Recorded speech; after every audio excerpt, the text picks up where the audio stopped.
미국 펜실베니아주에 위치한 베이커 맨션을 찾은 사람들. 유난히 밝은 보름달이 뜨는 밤이면 그곳에서 기이한 광경이 목격되곤 했는데요. 왜? 아니 방금 저 웨딩드레스 움직이지 않았어? 아니 그게 아니라 프로그램을 아니 그게 아니라 네가 연기하면 자연스러워서 뭘 보고 그러는 건가 그랬지. 아니 당신 몰입해서 리액션이 더 자연스러웠어. 연기하는 거구나 지금 연기. 제가 본 웨딩드레스가 움직였다고요. 아, 나 여기 웨딩드레스 있다는 네, 좀 줄 알고. 받아주세요. 아, 오케이. 저주받은 웨딩드레스 이거 약간 여기서 도는 얘기입니까? 불운의 신부가 있었나요? 네, 유명한 웨딩드레스인가 봐요. 베이커 맨션의 웨딩드레스에 얽힌 저주는 19세기로 거슬러 올라갑니다. 1840년대 블레어 카운티 일대에서 철강 사업으로 막대한 부를 축적한 일라이어스 베이커. 그는 가부장적인 사람으로 자식들의 결혼도 자기 뜻대로 좌지우지하는 사람이었습니다. 그런데 이깟 보석들과 돈 다 필요 없어요. 당신과 결혼할 때 입을 웨딩드레스 한 벌이면 돼요. 일라이어스의 막내딸 안나는 아버지 회사의 노동자와 사랑에 빠졌는데요.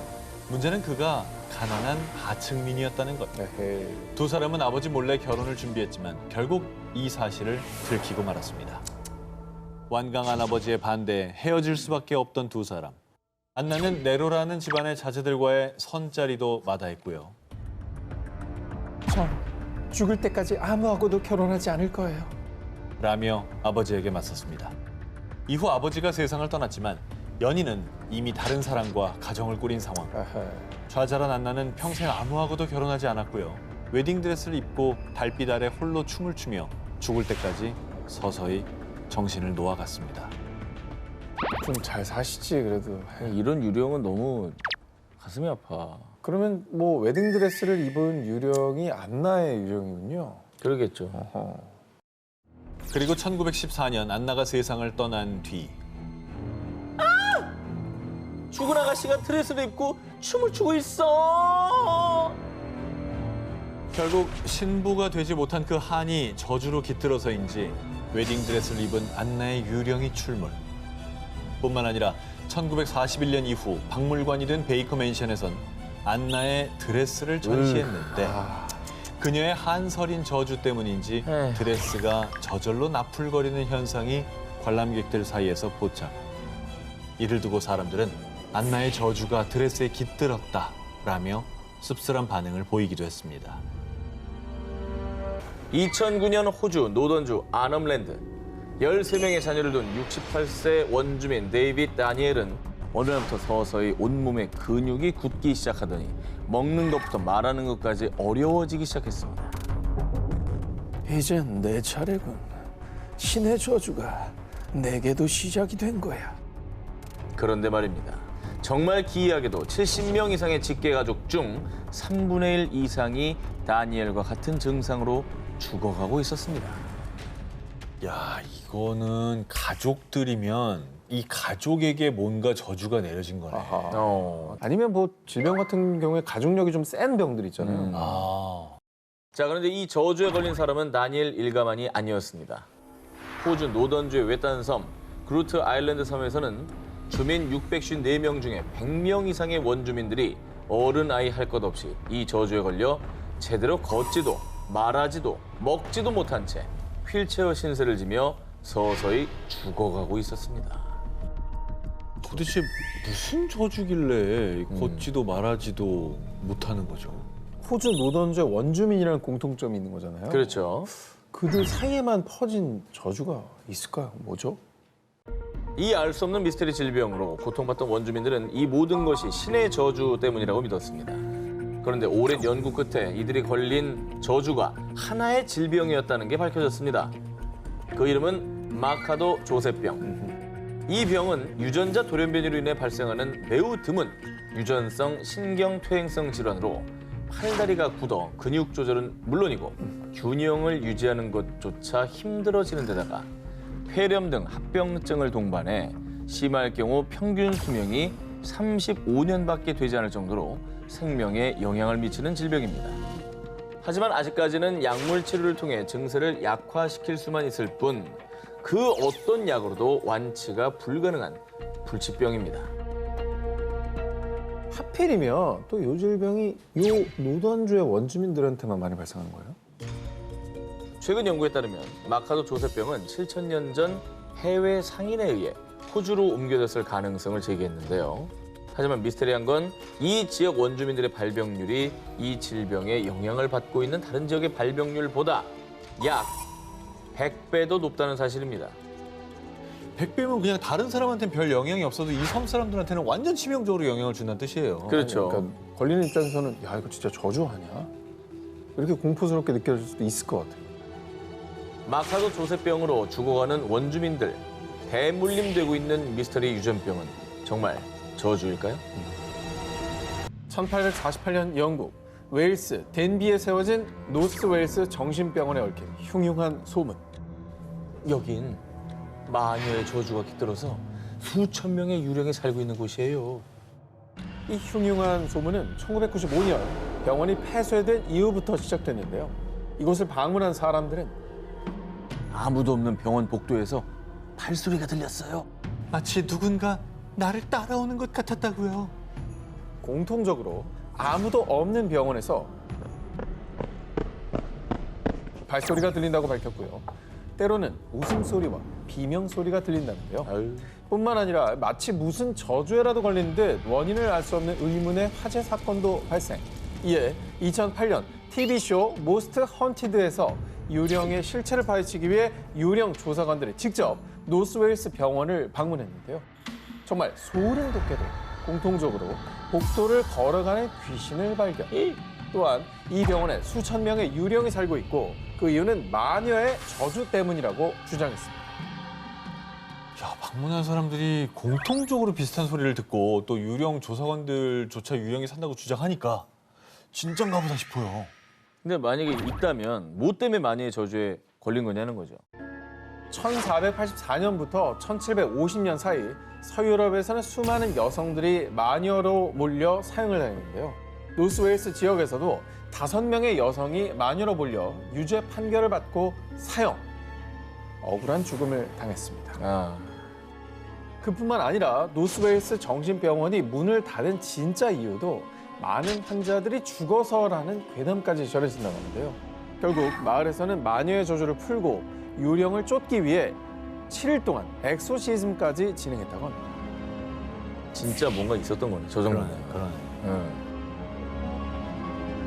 2021년 모나코. 현재 언론의 보도. 모나코 알베르 대공, 샬린 대공비와 별거.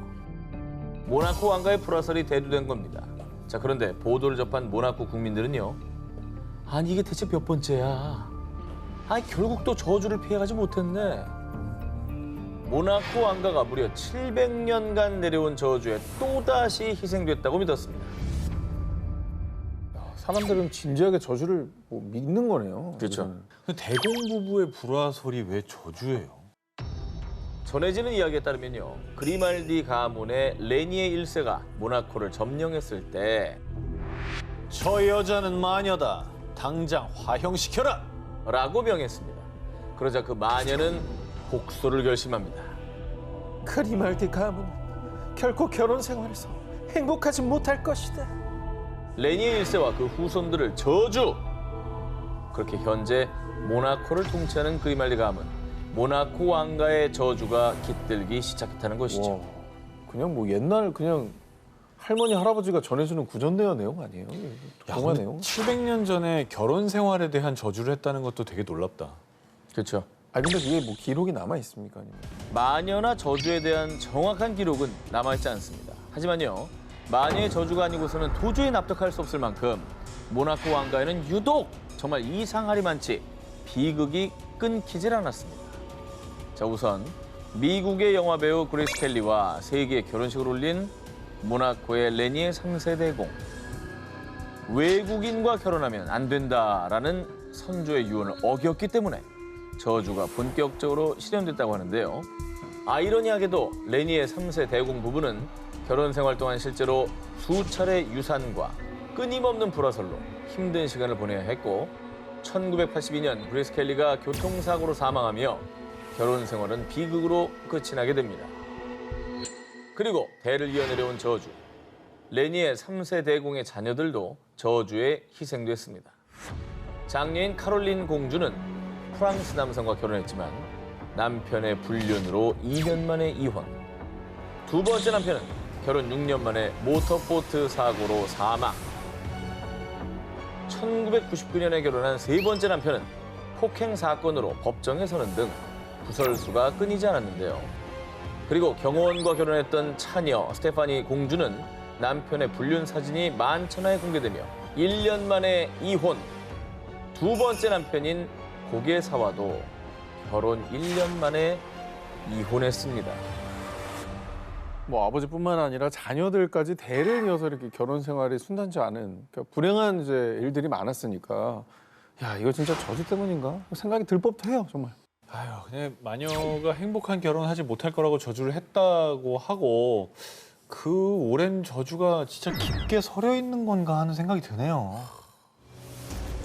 모나코 왕가의 대를 걸쳐 내려오는 불행을 부르는 저주. 모나코 왕가에 드리운 비극.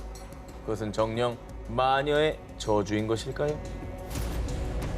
2020년 10월 호주 퀸즐랜드. 37세 남성 셰넌 호프만이 계곡에서 수영을 하다가 익사하는 사건이 발생했습니다. 그런데 이 소식을 들은 일부 사람들은요. 그 남자도 저주를 받아 죽은 게 분명해. 남자는 거기 가면 절대 안 된다고. 이 저주는 그러면 남성 한정이군요. 여자는 가도 되고?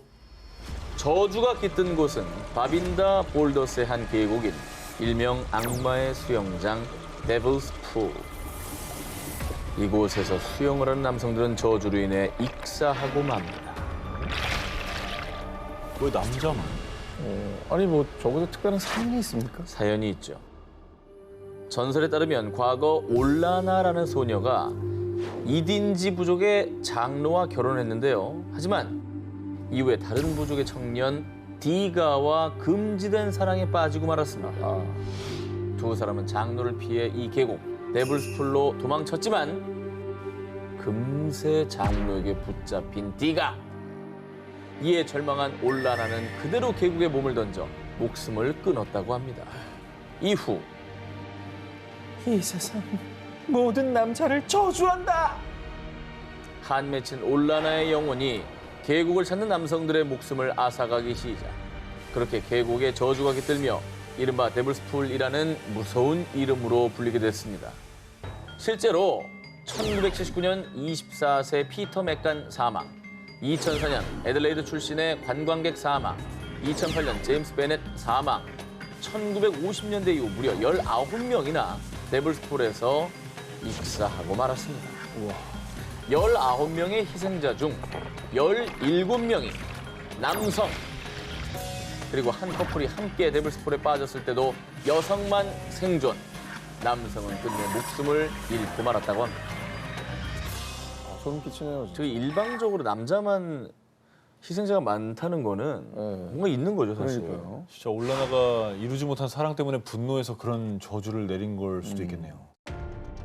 결국 끔찍한 저주가 깃든 데블스풀은 2008년 지방당국에 의해 출입 금지 구역으로 지정이 됐습니다. 인근 주민들 사이에서는요.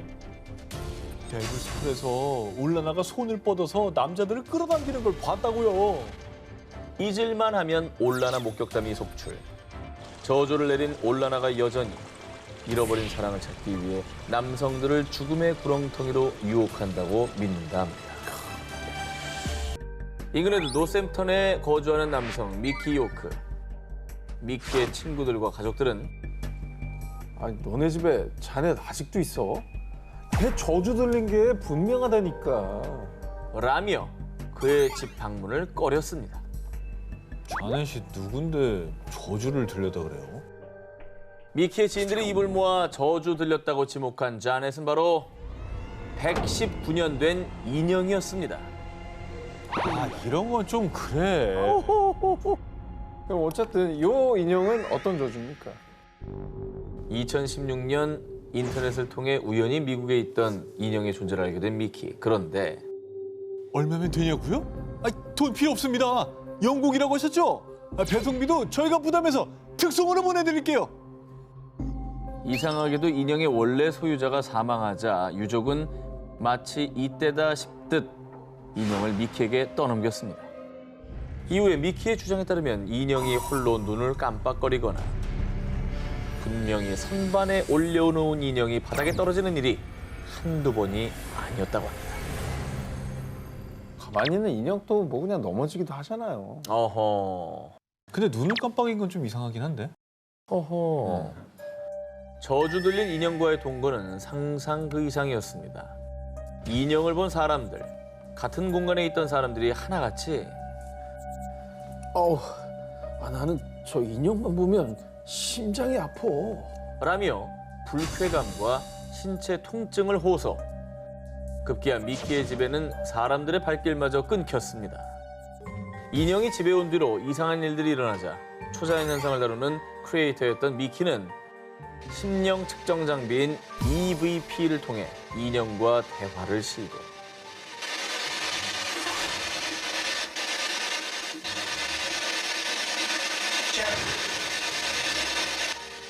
인형 속의 영혼이 스스로 이름을 밝히거나 미키에게 욕설을 하는 등 으스스한 일이 계속 벌어졌지만 자넷 영혼이 왜 인형에 깃들었는지, 사람들에게 왜 해를 끼치는지 인형의 저주 들린 사연은 밝혀지지 않았고요.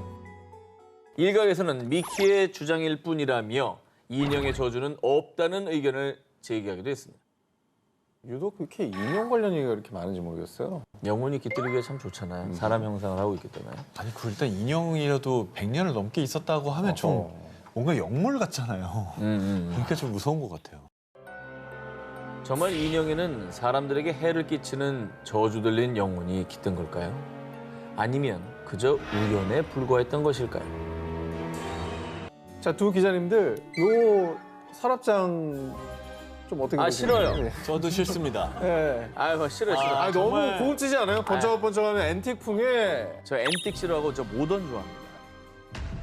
자, 만약 요 멋진 서랍장에 무시무시한 저주가 깃들어 있다면 어떨까요?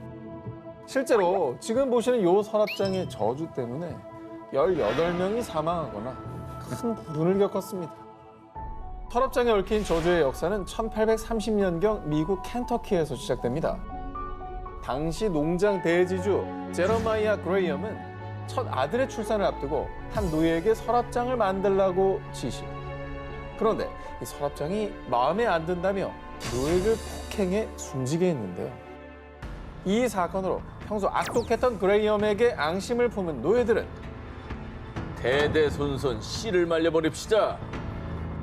라며 복수를 결심, 서랍장 안에 말린 올빼미의 피를 뿌리며 저주를 걸었습니다. 이 사실을 몰랐던 그레이엄은 아이의 옷을 서랍장에 보관. 어이구. 그런데 한설인 노예들의 저주가 통했던 건지 그의 아이가 사망하고 말았는데.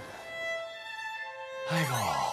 애는 무슨 죄냐고. 그러니까 나 그 마음은 너무 알겠고 그 아빠는 진짜 잘못했는데 애는 무슨 죄냐. 그렇습니다. 이후 서랍장의 두 번째 사용자가 된 그레이엄의 조카 역시 서랍장에 옷을 보관했는데 21번째 생일에 하인에게 흉기에 찔려 사망했고요. 이후 그레이엄 일가의 땅에 살던 세 번째 사용자인 이민자 부부에겐 어떤 일이 벌어졌느냐. 서랍장의 저주로 아내는 병이 들었고 아내를 버리고 떠난 남편은 사고로 사망. 그리고 서랍장의 저주는 여기서 끝이 아니었습니다. 1909년엔 9번째 사용자 루시가 크리스마스를 맞아 아들을 위해 선물을 서랍장에 숨겼는데 아들이 그만 2차 사고로 숨져 선물을 전해줄 수 없었는데요. 저주가 있네요. 그러니까 서랍장에 뭘 넣으면 거기에 관련된 사람은 다 죽는 거 아니에요? 그렇습니다.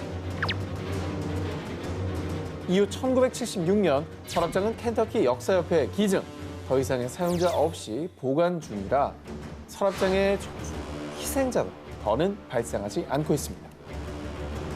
잠시 잠들어 있는 서랍장의 저주, 과연 저주는 이대로 끝난 걸까요?